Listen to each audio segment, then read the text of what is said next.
tudo bem?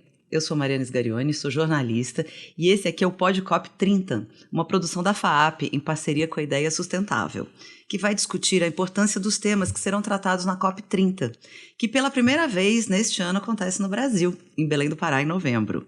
Bom, serão 20 episódios e nós vamos trazer aqui os mais renomados especialistas em sustentabilidade do país, para comentar tudo que vai ser discutido lá. Bom, em primeiro lugar, já vou pedir para você deixar aqui a sua curtida e se inscrever no nosso canal, para ir recebendo as notícias dos próximos episódios em primeira mão. Bom, aqui ao meu lado está o Ricardo Voltolini, também jornalista, fundador da Ideia Sustentável, professor aqui da FAAP e um dos pioneiros na sustentabilidade no Brasil. Olá, Ricardo. Olá, tudo bem? Tudo bem? Tudo ótimo. E o nosso entrevistado de hoje é o Júlio Carepa. Bom, o Júlio é professor do programa de pós-graduação aqui da FAAP, em parceria com o UOL e com a Ideia Sustentável. Ele é especialista nos temas de mudanças de clima, riscos climáticos e descarbonização. Seja bem-vindo, Júlio. Obrigado. Bom, que a gente vai começar a conversar com o Júlio hoje, eu já tenho uma pergunta já de cara, que é uma pergunta que vale $1 milhão. E eu espero que a gente saia daqui todo mundo rico. Então, assim, o que é necessário fazer para reduzir as emissões no Brasil e no mundo? Olha só, que incrível. Bom, a gente tem que parar de respirar para começo de conversa. A resposta ela pode ser bem simples. Tudo. Tudo que a gente puder fazer, a gente precisa fazer para conseguir alcançar esse objetivo. Por causa da complexidade do tamanho dele, obviamente as respostas talvez que levem a gente a algum lugar não sejam tão simples quanto tudo, e a gente vai precisar quebrar isso talvez em alguns níveis de complexidade das ações que precisam ser realizadas. Uma resposta talvez um pouco menos simples que essa vai na linha dos incentivos possíveis, né, para a gente tratar dessa questão, que é assim, a gente vai fazer pelo amor ou pela dor? A gente vai ter que fazer. Enfim. Olha, assim, existe até aquela possibilidade de acreditar que a gente não precisa fazer. Não é que eu tenho, porque eu gostaria que a humanidade continuasse existindo, ou pelo menos continuasse existindo como muito próximo daquilo que nós conhecemos. A analogia que eu faço normalmente é que, assim, o mundo sem essa redução de emissões de gases de efeito estufa é um mundo talvez que a gente só tenha visto em filme, na ficção. O paralelo que eu costumo fazer mais facilmente é o mundo do Mad Max. E não é o Mad Max 1. Não é o 1. É o Mad Max 4, é o Mad Max 3, de fato é uma situação mais crítica, mais caótica do ponto de vista de capacidade de existência de vida na face da Terra. Porque a Terra, ela existe há muito tempo. A humanidade já é uma outra conversa. E a relação da humanidade com a Terra, especialmente nos últimos anos, especialmente pós-Revolução Industrial, não tem sido das melhores. Justiça seja feita. E é por isso que a gente precisa evoluir na direção de uma redução significativa, o que significa, óbvio, né? Uma revisão do nosso jeito de produzir, o nosso jeito de viver, de tal forma que a gente consiga fazer isso, mas com um nível muito menor de emissão de gás de efeito estufa, onde o principal, né, que a gente costuma tratar é o dióxido de carbono, também popularmente conhecido como CO2, com uma redução significativa da quantidade que a gente coloca na atmosfera e, digo mais, até redução do que a gente já colocou historicamente. Porque os ciclos, eles não dão conta, né, da quantidade de emissão que tem acontecido de maneira não natural. Esse que é um ponto-chave. Os gases de efeito estufa, eles não vão parar acidentalmente, né, na atmosfera, eles são fruto da ação humana. Só um parênteses aqui, que você está falando de gases de efeito estufa, e isso a gente vai ouvir muito na COP, gente. Só que a gente não vai ouvir gases de efeito estufa, a gente vai ouvir GEE. Então, uma das perguntas dos alunos da FAAP justamente o que significa GEE. A gente vai ouvir muitas vezes esse termo na COP, por favor. O GE, né, a tradução brasileira, muitas vezes da sigla em inglês GHG, né, que é Greenhouse Gases. Também vamos ouvir isso na COP. São para os íntimos, né? Assim, quando você constrói uma certa intimidade, você pessoal mais chegado. Gases de efeito estufa, ou GE, ou GHG, né, aquela coisa mais com uma certa intimidade. Então, esses gases, veja, eles foram parar lá por uma ação efetiva de consumo, em geral uma queima, que tirou uma massa de alguma forma armazenada em algum lugar. É muito comum, por exemplo, madeira, no petróleo, né, que isso foi consumido, queimado, e aí os gases resultantes dessa transformação foram para a atmosfera, o que é majoritariamente causado pela ação humana, né? Os cientistas falam que essa redução deveria ser até 2030, algo próximo de 30%, 40%, para a gente conseguir reverter e não chegar num ponto que seria irreversível, um ponto de inflexão mais complexo. É isso mesmo? Bom, é assim, as evidências sugerem que a ordem de grandeza é essa. Se a gente almejar uma transição, e aí um outro termo muito comumente usado para a gente falar de redução de GE, redução de gás de efeito estufa, também é promover a transição, que significa transição para uma economia de baixo carbono. Então essa transição, que talvez é a versão mais resumida desse tema todo, essa transição ela precisa ser alcançada de maneira substantiva. A questão é que quantificar exatamente a gente não consegue fazer, até por uma questão da limitação científica. A gente está falando de coisas que é uma realidade nova, que a raça humana não conheceu, a Terra não conheceu, com vida capaz de registrar e dizer, olha, se a gente fizer isso, vai acontecer exatamente aquilo. A gente tem uma ideia e os modelos, os cálculos, os cientistas, né, evoluem para que a gente aumente a precisão do nosso conhecimento, mas é tudo um exercício de extrapolação a partir de o que temos de base de conhecimento até o momento. E a todo tempo a gente vai conhecendo cada vez mais. É importante, eu acho, sempre que a gente fala desse tema, tentar pensar um pouquinho no conjunto de ações que geram a emissão de gases de efeito estufa. Porque no dia a dia a gente não consegue, o cidadão comum não consegue fazer essa relação, né? Tem a ver com o consumo, tem a ver com produção. O jeito como a gente produz e o jeito como a gente consome acaba gerando uma massa de emissão. Se eu fosse pensar nisso numa novela com capítulos, quais são os capítulos que definem as emissões? Vale terminar no Mad Max. É uma novela com um fim talvez não tão legal. Bom, esperamos, acho que todos, que a gente consiga trabalhar para poder chegar num final mais feliz do que a jornada, pelo menos, que a gente vem conduzindo até o momento. Mas é bom você perguntar isso, porque eu acho legal a gente ter a oportunidade de conseguir tangibilizar, né, o que são essas emissões. E aí, a ressalva que eu sempre faço é onde? Porque tem uma questão de contexto. Veja, no mundo, eu digo, né, na raça humana, na sociedade de maneira ampla, onde é principalmente no consumo de combustíveis fósseis, principalmente o petróleo, que é muito usado nos outros países para geração de energia.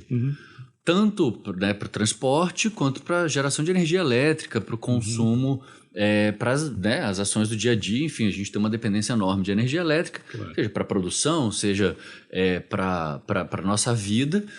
E esse consumo de energia no planeta, ele gera uma quantidade absurda de emissões. Por isso, muito da transição que a gente fala é um exercício de transição energética. Significa que a gente tem que arrumar um jeito de consumir, né, de produzir energia sem ter emissão associada. E aí eu acho que é particularmente importante no contexto do Brasil, no contexto de uma COP do Brasil, a gente colocar isso numa certa perspectiva que é assim, mas a gente não fala tanto que a energia no Brasil é limpa. que a energia no Brasil Pois é é. renovável? E sim, falamos, é verdade, porque o problema do Brasil especificamente, ele não está tão centrado na questão energética. Óbvio, a energia ainda depende dessa emissão para algumas fontes de geração. E aí, quais são as fontes? Aquelas que usam combustíveis fósseis. Então, a gente tem produção de energia com carvão, com gás natural, com Importante diesel. lembrar que a gente ainda tem, né? Mesmo a Fala-se matriz muito- limpa do Brasil ainda exato, tem isso. Exato. E tem o transporte, ainda que o Brasil, né, nós tenhamos soluções de biocombustíveis, como o biodiesel, como o bioetanol, mas para algumas atividades, né, o transporte, por exemplo, aéreo, de combustível de aviação, ainda é um desafio.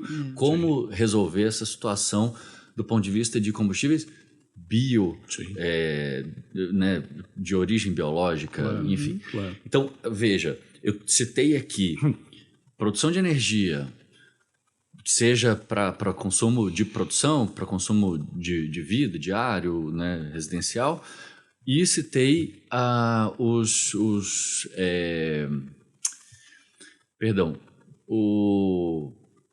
transportes. Sim. E do contexto brasileiro são um pouco diferentes. Por quê? Sim. Porque tem outras atividades, especialmente no Brasil, que são... Por que elas são particularmente diferentes em relação ao mundo? Características regionais, características do Brasil como país de produção de alimentos, como país que produz commodities, né, alimentícias, seja através dos grãos, seja através da pecuária. E é né, protagonista da carne. global, né? E tem uma importância global muito grande nesse aspecto e que guarda uma relação direta também com essa produção. Num contexto local, na realidade brasileira, isso tem um peso muito grande, em parte porque a gente tem uma matriz limpa, então uma parte da transição, e é sempre importante ressaltar que é uma parte, não significa que a gente já cumpriu esse papel, mas uma parte dessa redução ela já foi alcançada de energia, mas tem essa outra parte da agricultura e uma outra que é, digamos assim, a categoria outros, que na verdade é mudança de uso do solo, que significa conversão de área hoje de floresta, principalmente, em área que não seja floresta. Por que eu estou generalizando, falando que é floresta versus não floresta? Porque floresta, em geral, a gente tem vegetação densa, a gente tem massa orgânica em grande quantidade, que tem carbono armazenado. Esse carbono, ao ser retirado, ao ser queimado, né, em geral ele é queimado e é colocado na atmosfera através, né, da emissão de CO2, né, gerando a emissão de CO2, esse carbono ele é parte das emissões do Brasil. Então, essa troca que a gente faz de floresta para qualquer outra coisa que não seja floresta, e aí eu digo não seja floresta por quê? Ah, mas e se a gente está falando de produção agrícola, se a gente está falando de alguma coisa que é planta, mas não é floresta. Sim. Porque, de novo, vegetação densa, uma grande quantidade de massa orgânica num volume que mesmo a produção agrícola não alcança. É uma questão de balanço da quantidade de massa de Para a produto. realidade brasileira, então, Júlio, conter o desmatamento e reflorestar já seria uma boa mão, né? Seria muito importante. Eu diria que o maior desafio do Brasil está aí. Significa a gente conter desmatamento, preservar, né, preservar o que a gente ainda tem de floresta, que ainda é uma quantidade muito significativa. A gente só consegue fazer isso, em parte porque tem floresta, mas você tocou num ponto-chave que talvez até gere uma certa confusão muitas vezes, que é o reflorestamento, a recomposição dessa massa orgânica. Por quê? A gente está falando muito do desafio de transição, de redução, de frear essas emissões.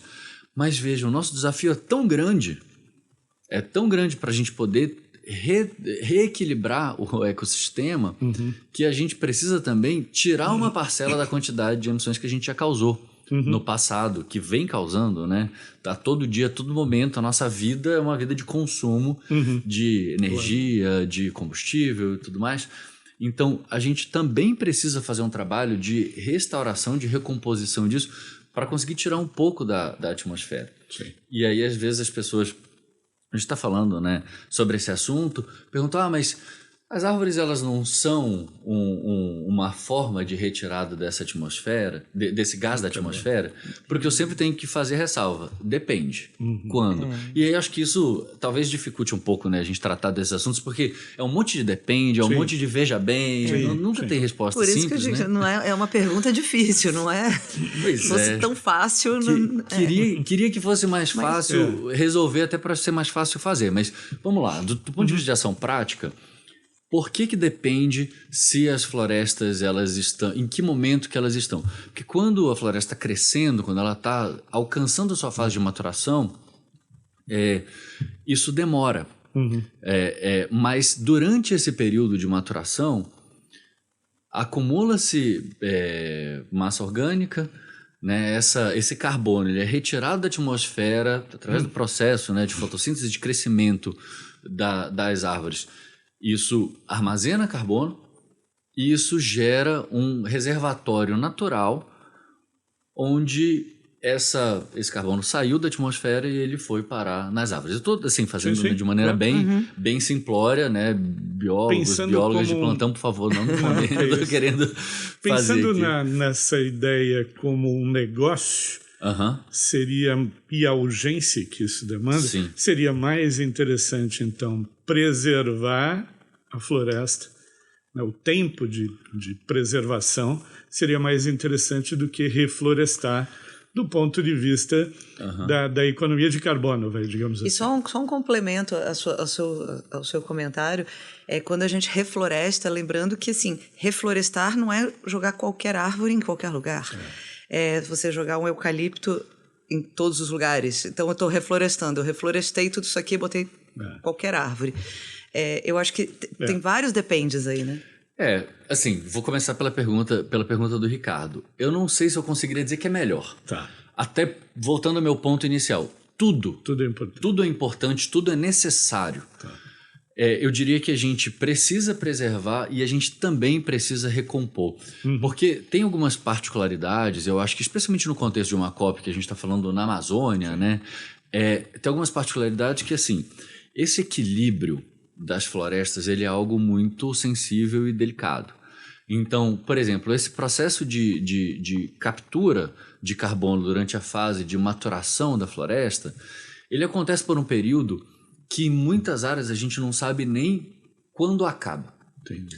Porque na Amazônia, né? E aí já me emendando na sua resposta de qual é a diferença de um tipo de floresta versus outro, a floresta amazônica, né, o tipo de vegetação que a gente tem lá, são florestas assim, são as árvores frondosas, aquelas árvores gigantescas, e tem uma quantidade de CO2 gigantesca.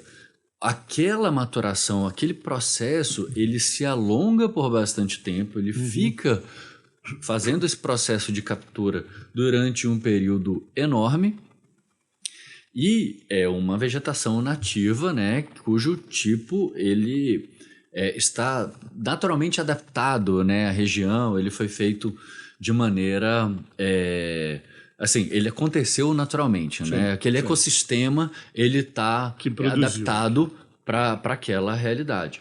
Toda vez que a gente fala de um reflorestamento com vegetação não nativa, precisamos colocar em perspectiva o balanço de carbono e as características que isso causa para o ecossistema. Então, qualquer tipo de vegetação não nativa, a exemplo do eucalipto, que não é um tipo de vegetação nativa da Amazônia, isso gera características diferentes em relação ao equilíbrio que isso traz para o ecossistema. Agora vejam, é melhor que tenha árvores e vegetação de maneira geral do que não ter. Sim. A gente pode, de novo, colocar em níveis. E é melhor que essa vegetação seja nativa do que se ela não for. Mas, colocando isso dentro de uma perspectiva, especialmente de como desenvolver a bioeconomia, como aliar esse desafio da transição para, veja, se a gente vai parar de consumir, por exemplo, gases de efeito estufa, se a gente vai parar de emitir gases de efeito estufa, de consumir combustíveis fósseis, do ponto de vista econômico, do ponto de vista de equilíbrio, a gente precisa buscar soluções e alternativas que vão passar por outros desenvolvimentos como biocombustíveis. Biocombustíveis significa combustíveis que vão, né, ser criados a partir, por exemplo, de florestas, que vão também auxiliar no nosso funcionamento como sociedade por um meio que não vai ser reduzir, né, de tirar petróleo e queimar petróleo na atmosfera. Agora, não estou aqui recomendando que seja feito reflorestamento apenas com biocombustível, porque, de novo, tem aquela questão do equilíbrio do ecossistema, é complexo, mas os caminhos de desenvolvimento, principalmente o desenvolvimento centrado na bioeconomia, eles vão gerar outras oportunidades com a floresta em pé. Sim. Diferentemente do que a gente tem vivido hoje, onde o desenvolvimento é com a floresta não estando em pé, que é o que gera essa mudança no uso do solo em essência. Eu acho que esse é um quadro, lembrando da pergunta original do programa, esse é um quadro Brasil, né? A realidade global aí passa por uma transição energética radical, né? Sim, ela que é passa... um dos temas principais da COP, né? Exato. Voltando aqui à COP. Aí passa e vejam, não é que o problema do desmatamento, o problema da preservação, ele não é um problema global, ele é. Mas é que se a gente fosse colocar em termos de hierarquia no Brasil, ele é um problema maior em termos de capacidade de impacto que ele causa do que o problema dos combustíveis, do que o problema, né, dos combustíveis fósseis principalmente. Mas a gente está falando de uma fotografia, de uma realidade de hoje. O que a expansão, especialmente o desenvolvimento econômico, normalmente carregam? Mais energia e mais transporte. É muito comum. Então, nós, né, países em desenvolvimento, temos uma projeção do nosso crescimento de emissões de transporte. Tudo mais constante, a gente veria um acréscimo disso. Então, o que a gente pode fazer, por exemplo? O Brasil tem um programa muito bem sucedido de biocombustível chamado etanol. Isso é a panaceia? Não, não é. O etanol não resolve o problema, por exemplo, de carga pesada, que é transporte rodoviário, tem uma importância muito grande. É o nosso principal modal, né? É um modal super importante para o Brasil. E o etanol não resolve o problema do transporte, pelo menos, né, o de carga. Mas do ponto de vista, por exemplo, de consumidor, como o consumidor usa gasolina versus etanol, o etanol já é uma solução muito mais sustentável, que viabiliza essa solução. Então significa que a gente só vai fazer o etanol, então não vai buscar, por exemplo, soluções elétricas. Não, também não, a gente não pode afirmar isso, porque, por outro lado, o etanol, ele demanda o que? Terra, ele demanda que a cana seja plantada e que essa terra não seja usada, por exemplo, para floresta. E ao não usar isso para floresta, significa que a gente vai ter um combustível que cumpre uma finalidade ali de ter um ciclo neutro, de não causar emissões adicionais, mas a gente não está armazenando mais CO2 lá na terra, né, ajudando a colocar isso no solo. Então, assim, até o equilíbrio, a solução disso é muito delicada, ela é muito mais complexa, que a gente não pode cravar uma coisa, que a gente não pode categoricamente afirmar que a gente, então é só todo mundo comprar carro elétrico e começar a usar carro elétrico. É uma bala de prata, não é? Exato, não existe. Mas o equilíbrio é importante. O equilíbrio é fundamental. A entrada dos elétricos também é importante. Isso. Ajuda a equilibrar essa distribuição das fontes, das matrizes. Né? Exato, porque até assim, vamos dar uma viajada aqui, até pensar em equilíbrio de sistema. Um desafio que existe hoje, do ponto de vista de segurança energética para a operação econômica do Brasil, é que as energias de fontes renováveis, elas têm uma característica que é a intermitência. Né? Você não consegue controlar exatamente a hora que está fazendo sol e a hora que está ventando. Existe uma janela de sol. E a tecnologia de armazenamento ainda é cara. Né? E hoje a gente não tem uma tecnologia de armazenamento de baterias em grande escala, onde a gente consegue ligar e desligar um gerador né, de que seria a bateria. Sem contar a produção das baterias também. Que também gera consequências. Veja, sempre tem um pró e um contra. Porém, Sempre tem uma... Puxa vida. Exato. Então, esse equilíbrio ele é difícil de a gente alcançar. Então, não tem como você garantir a fonte ali a todo momento, a intermitência. Tem como você ter soluções que vão contribuindo para aquilo. Mas veja, o que os carros elétricos hoje fazem? Eles funcionam com baterias e essas baterias, né, esse processo de armazenamento da energia na bateria vai acontecer durante um período e depois esse consumo vai acontecer onde essa energia vai ser utilizada. Uhum. Já pensou um mundo onde todo mundo tem um carro? Eu não vou dizer todo mundo, mas assim, várias pessoas, se possível, todo mundo. Porque, né, tem também o problema da quantidade de carro que pode também criar um problema, tanto de infraestrutura... Parar o mundo. Quanto... travar o mundo. Digamos que todos os carros fossem elétricos e funcionassem como esses geradores individuais. Sim. Onde o seu carro fica durante o dia plugado num sistema onde ele armazena energia durante o dia... Uhum. Que dessa energia que está sendo gerada através de placas solares, por exemplo, ele está lá conectado num sistema onde ele carrega durante o dia e durante a noite você pluga o seu carro para que ele forneça energia para sua casa. Uhum. Por exemplo, porque ele está operando num momento... Você faz um sistema. Exato. Você pega e faz um... Gente, eu não estou dizendo que isso aqui é fácil e nem que dá para começar a fazer, que as pessoas podem comprar carro elétrico e começar a fazer isso. Não dá. Não. Tecnicamente hoje não tem como. Mas um mundo onde isso é possível, onde a tecnologia avança nessa direção, é um mundo onde a gente consegue gerar um ciclo econômico mais parecido com a realidade que a gente tem hoje, né, onde a gente continua consumindo energia, onde a gente continua fazendo o transporte através do uso de carros ou de veículos, né, de maneira geral, mas onde a gente ressignifica esses bens, esse processo de produção e a gente consegue alcançar a transição, alcançar menos emissão de gás de efeito estufa na nossa operação, no nosso dia a dia, no processo de funcionamento. Eu não queria deixar de te fazer uma pergunta antes da gente terminar, que é fundamental, tem a ver com a COP, óbvio. É uma COP em que os países terão que anunciar as suas metas. Então, uma COP importante, porque a gente vai ver o que a Europa está pensando, como ela está querendo trabalhar o tema. O que você, como especialista, gostaria de ver ao final da COP? O que seria bom para a humanidade do ponto de vista de metas de redução de gás de efeito estufa?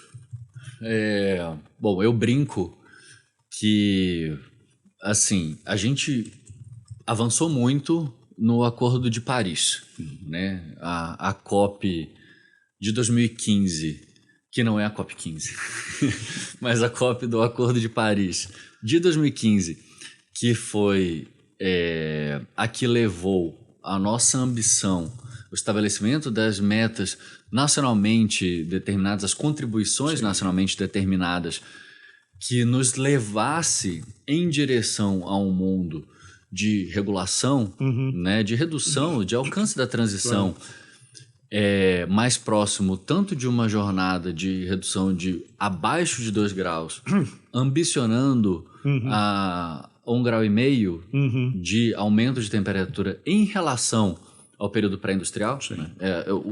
A versão resumida do compromisso do Acordo de Paris, bem resumida, eu brinco que nem o Acordo de Paris cumpriu o Acordo de Paris.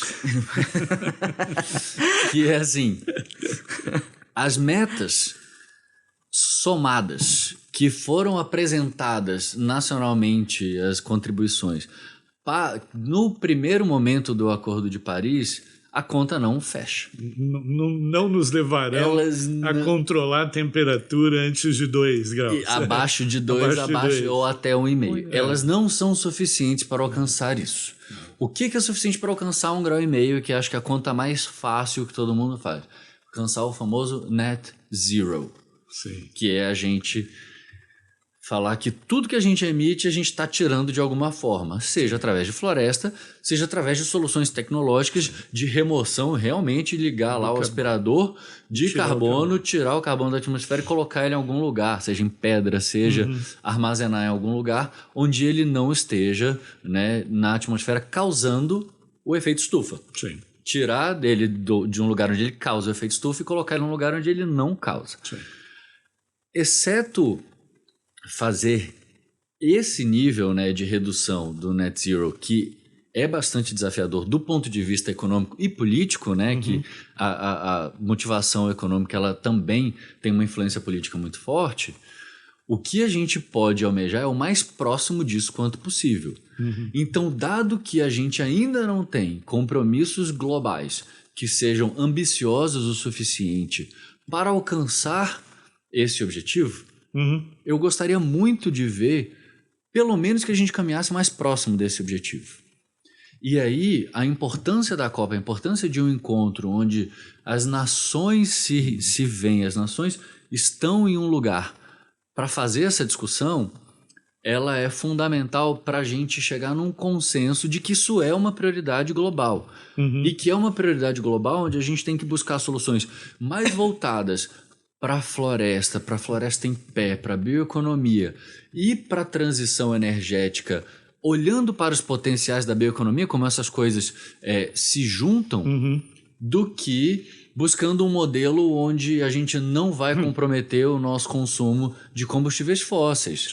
Né? A gente precisa reconhecer que as últimas 2 COP aconteceram em países que são majoritariamente dependentes de combustíveis fósseis e que, por uma questão de subsistência, esses países não têm interesse em fazer um movimento onde aquilo se torna obsoleto. Sim. Mas é um desafio global que a gente consiga fazer isso. A sociedade precisa coletivamente arcar com encarar esse desafio e arcar com o custo que isso vai envolver para que a gente consiga não chegar num final à la Mad Max. Pelo menos na minha visão. Muito bom, muito boa análise, eu concordo integralmente. Eu também. Com isso a gente encerra esse episódio com o Júlio, maravilhoso. Eu destaquei aqui um dos trechos da fala do Júlio, em que ele diz: eu imagino um mundo em que nós inventamos um ciclo econômico onde a gente continua consumindo, mas ressignifica todo o processo de produção.